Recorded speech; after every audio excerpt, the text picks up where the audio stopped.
O Eu Show a Lei, nós vamos estar desenvolvendo um tema que eu venho percebendo que na mídia em geral que tem incomodado as pessoas, né?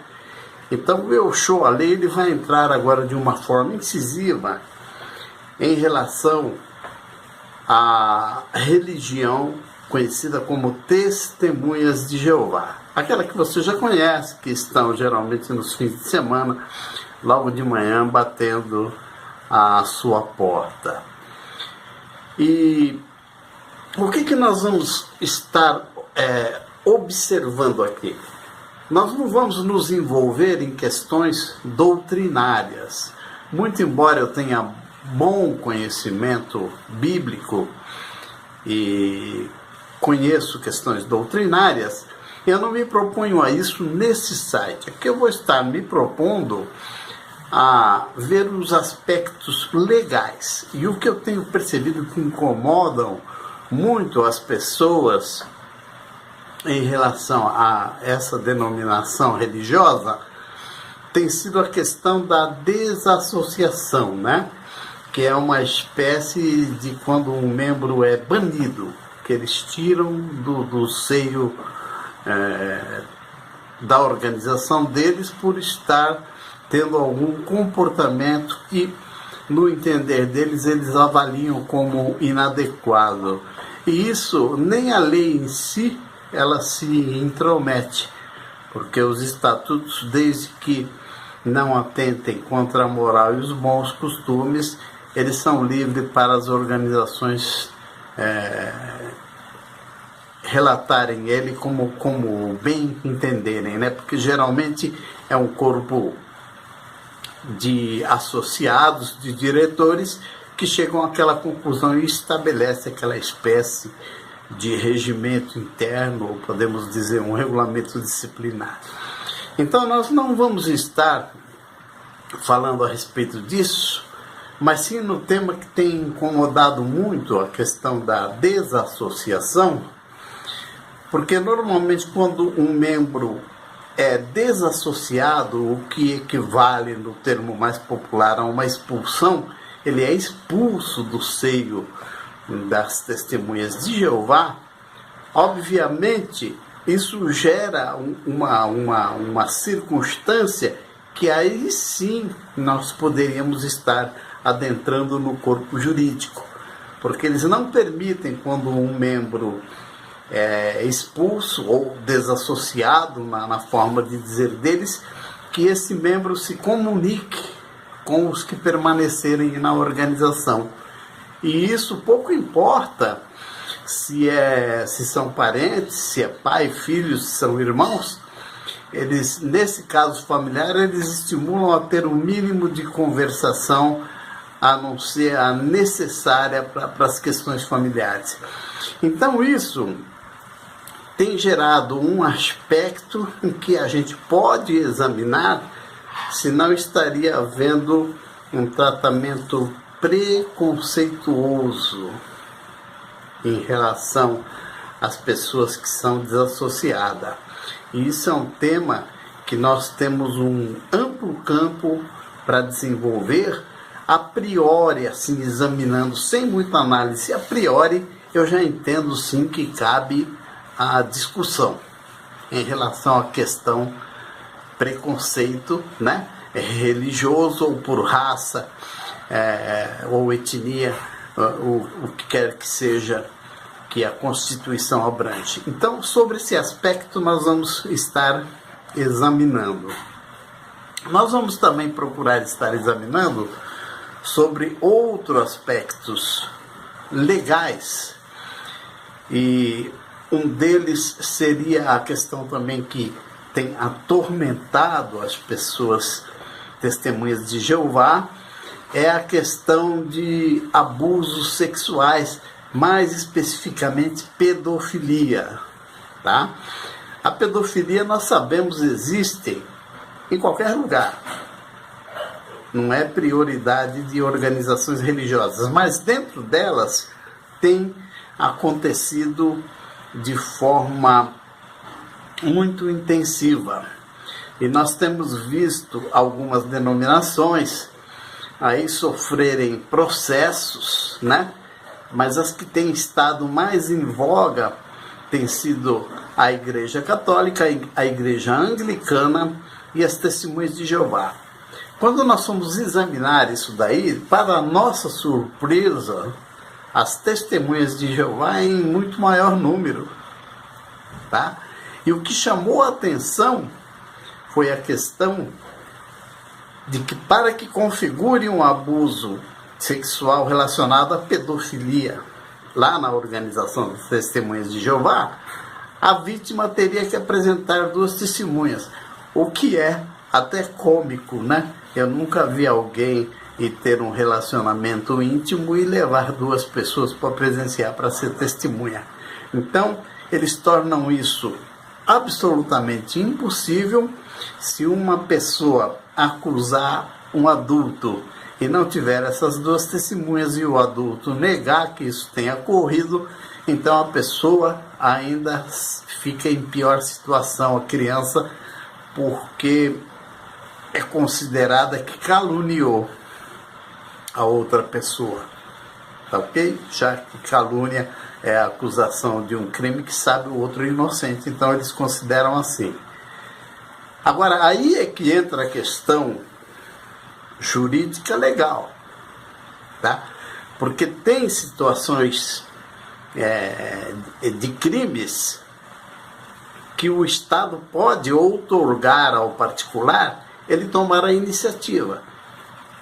Hipótese, os crimes contra a honra, e até alguns nessa área de sexualidade, porque a pessoa pode preferir ficar com prejuízo a ter o seu nome estampado em jornais e revistas e ela passar uma vergonha, um constrangimento maior, tá?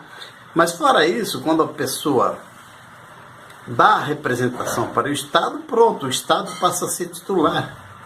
Então não pode uma organização estabelecer rito próprio, porque isso é um direito indisponível.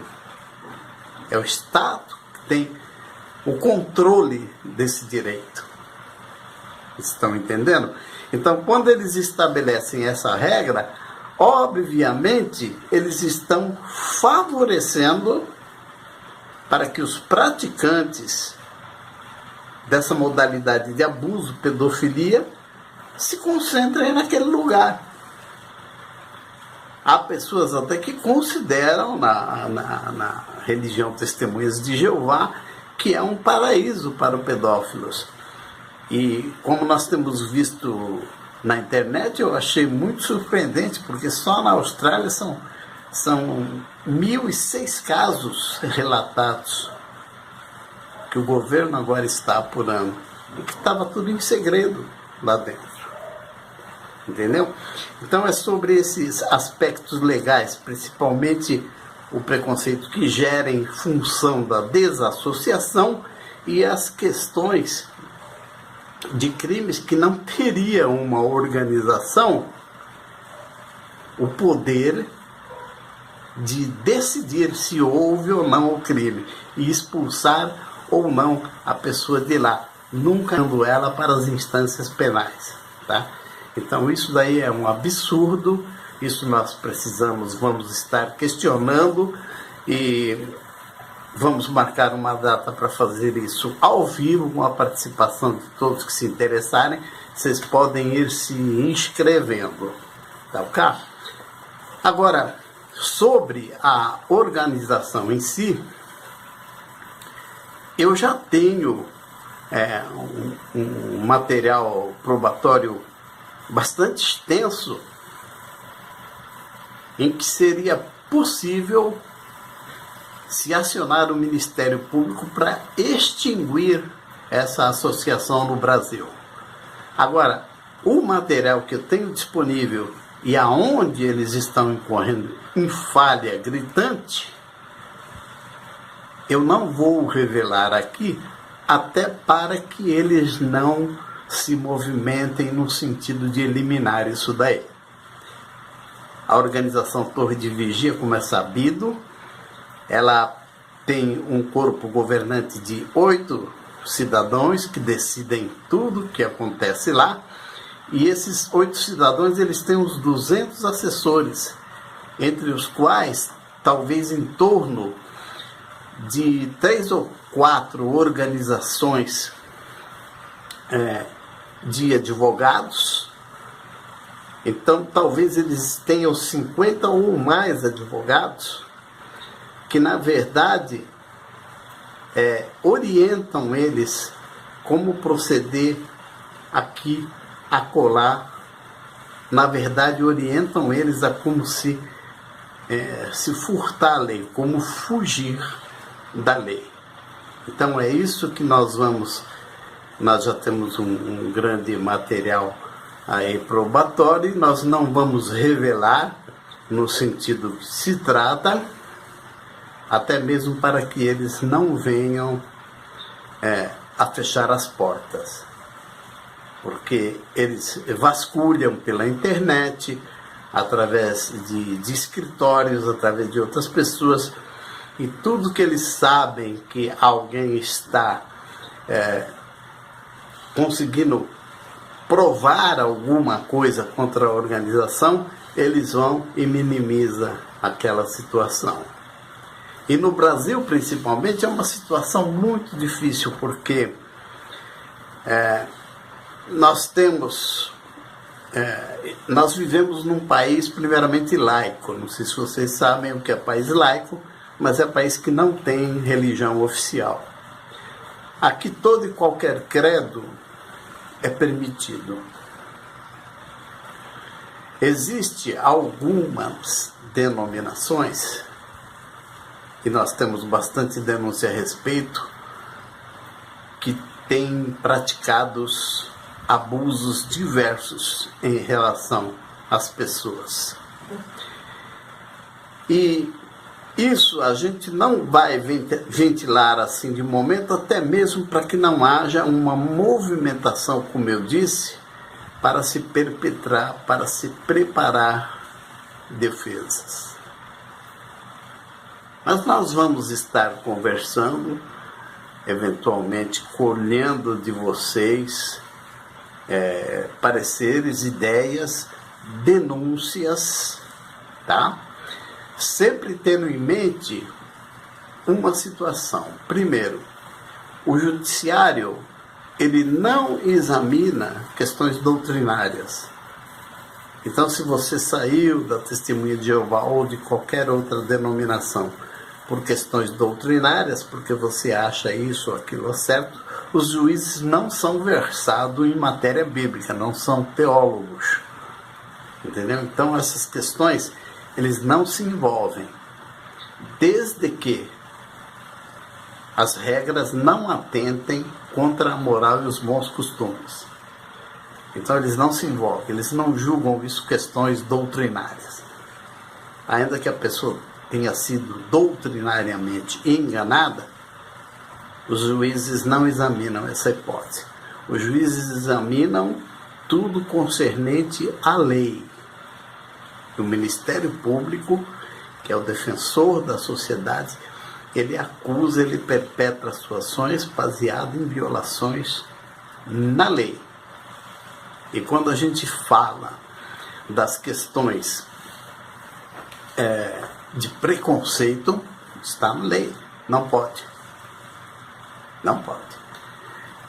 E quando a gente fala de questões de assumir o que seria atribuição do Estado, por exemplo, examinar situações de crimes, também está na lei.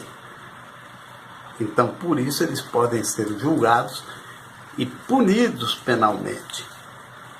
E em razão da punição, isso gerar questões para se examinar a hipótese de danos morais e materiais. Ou seja, uma condenação criminal gera o direito de iniciar outra ação no cível, que seria relacionado à indenização. Tá ok? Então, a justiça também, quando examina esses casos de violações, não pode ser simplesmente a palavra da pessoa que se sente prejudicada. Isso tem que estar corroborado por alguma prova, nem que seja testemunhal, que não é muito considerada, porque os juízes sabem que pessoas amigas falaram a favor e pessoas inimigas falaram contra. Mas se houver provas testemunhais que induzam o juiz a reconhecer que está havendo aquele abuso ou cometimento daquele crime, provas concretas, não somente conversa, testemunhais, documentais, então aí sim pode-se pensar em que o juiz e o Ministério Público tenham supedâneo para iniciar uma ação e levar a condenação. Tá ok? Na dúvida, a justiça vai sempre beneficiar o que seria o infrator. Então, as situações têm que ser muito provadas. Então, é nesses aspectos jurídicos, penais ou de ilícitos civis é que nós vamos estar dialogando com vocês, instruindo vocês e procurando amealhar aqueles que têm algum material para nós irmos iniciando esses procedimentos aqui no Brasil para acabar com esse problema, tá? Porque uma democracia não é, como muitos pensam, para você fazer o que quer. É exatamente você fazer o que pode ser feito, o que não viola o direito dos outros. Tá ok?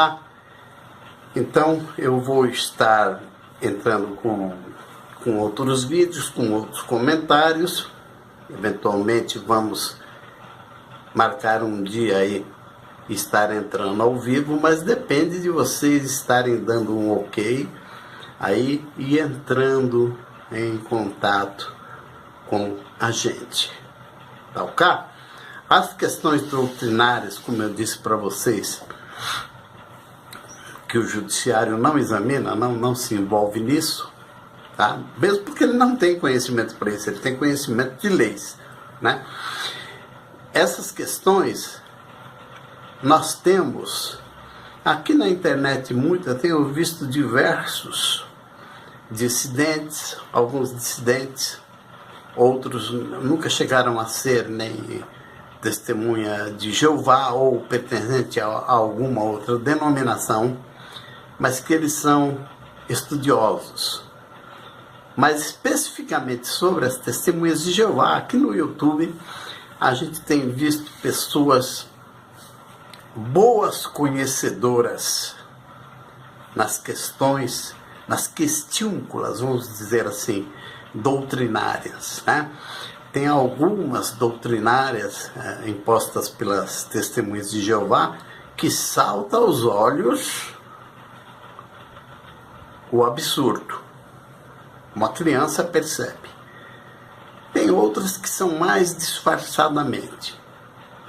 Mas para isso, vocês têm aqui na internet o Edson Reis, conhecido como Ancião, tem o Osmanito Ramos, tem o Gali e tem alguns outros aí que eles se especializaram em dissimular, em esclarecer, em trazer luz a essas questiúnculas doutrinárias.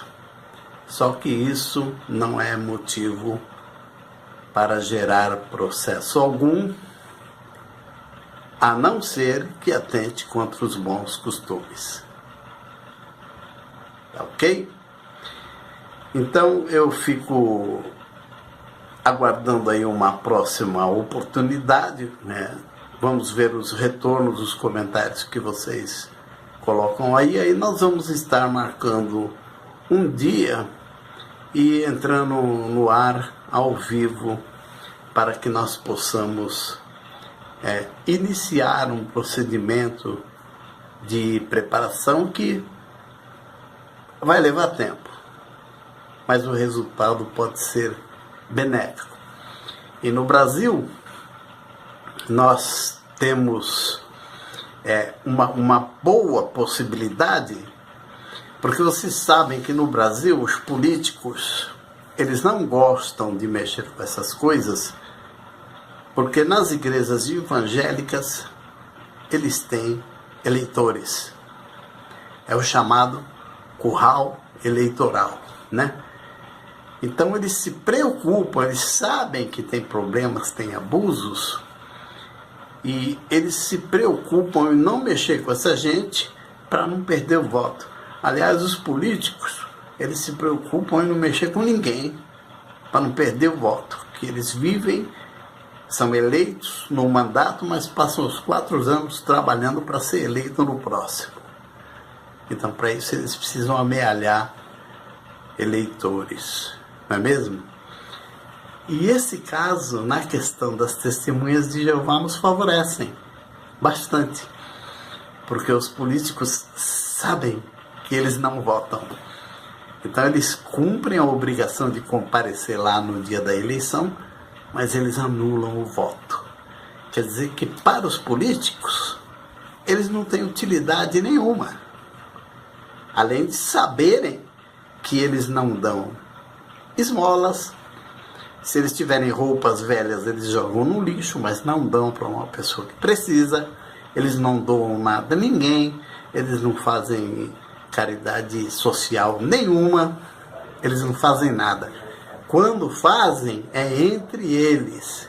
E às vezes precisa o ancião da congregação lembrá-los. Olha, determinado irmão está passando necessidade. Então eles vão lá e fazem alguma coisa por pouco tempo. Se o sujeito não reagir, ele fica Deus dará. Tá bom? Então, nós vamos ficando por aqui e eu aguardo vocês numa próxima oportunidade para nós estarmos desenvolvendo isso daí, com a ajuda e o interesse de vocês. Tá bom? Foi um prazer. Até logo.